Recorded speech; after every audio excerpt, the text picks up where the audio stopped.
Hey everyone, I'm here with Dan Choi. Dan got the news that he has been discharged from the Army. So I just wanted to touch base with him and ask Dan, how are you doing? You got the news today. What are you thinking? Well, it's very painful news to know that you're getting fired just for who you are. Of course, we expected it. You don't go into a battle like this, you don't start a journey like this without fully knowing what lays ahead. And this is what a lot of people had gone through before me. But even if you prepare and build up your armor, there's nothing that can really prepare you for the emotion that it causes when you find out that you get kicked out.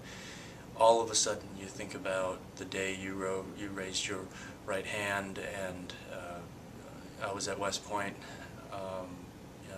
thinking back when I was a cadet and all the lessons that we learned and the friendships that we make. I thought about the deployments and the training and the activism. I thought about coming out to my parents and all of the journey that it's been up to this point. And it all just sort of comes back, and there's an overwhelming sense of pain as well as sadness, I think.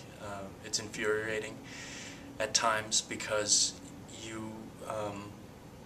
by breaking Don't Ask, Don't Tell, you're following your foundations, your code that you were taught from the very beginning.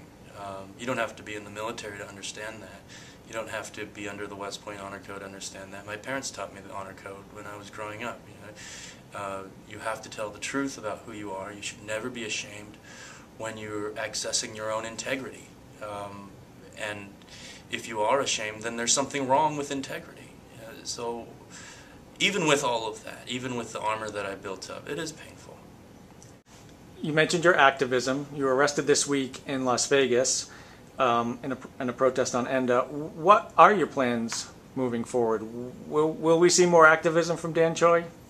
Well, let me tell you, it doesn't take a piece of paper. It doesn't take a paycheck or a rank, a status, or a pension, or any of the other constructs of honor or dignity to really be honored or dignified in our journey. What brings honor to all of us is when we stand up for what we know is truly right. And so far as I'm concerned, the promise of America has not been manifest. It's not true. There is no liberty and justice for all. I plan to stand up for transgender people. I plan to stand up for gay people. I plan to stand up for any people who are oppressed and have to live under unjust policies, regulations, laws. And as for me, I don't need a uniform. I don't need a piece of paper to know that I am a full, dignified human being and a citizen that has responsibilities. There are people who pretend to be our friends, and they need to be targeted. They're not our friends if they're silent in a time of our need. They're not our friends if they ignore us when we're going through the injustice that they very clearly have the power to influence.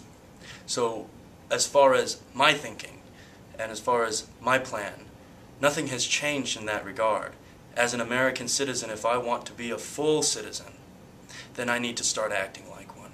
And by engaging in civil disobedience and by engaging in direct actions, and pressuring all of our leaders, that is how we achieve it. We don't have to wait until somebody else says that it's okay, that it's palatable. We can stand up and be citizens right here today. Thank you, Dan. No problem.